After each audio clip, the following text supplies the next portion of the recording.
pretty to see the girl of Dunboy stepping the mountain stately.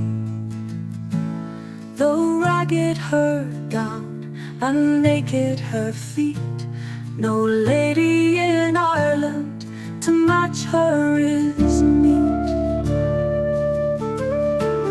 Poor is her diet, and hardly she lies, yet a monarch might kneel for a glance of her eyes.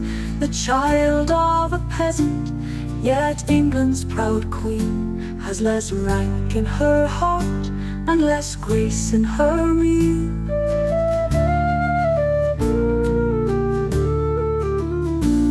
Her brow 'neath her raven hair gleams just as if a breaker spread wide 'neath a shadowy cliff, and love and devotion and energy speak from her beauty proud eye and her passion pale cheek. But pale as her cheek is, there's fruit on her lip, and her teeth flash as white as the crescent moon's tip, and her form and her step like the red deer's go past, as lightsome, as lovely, as haughty, as fast.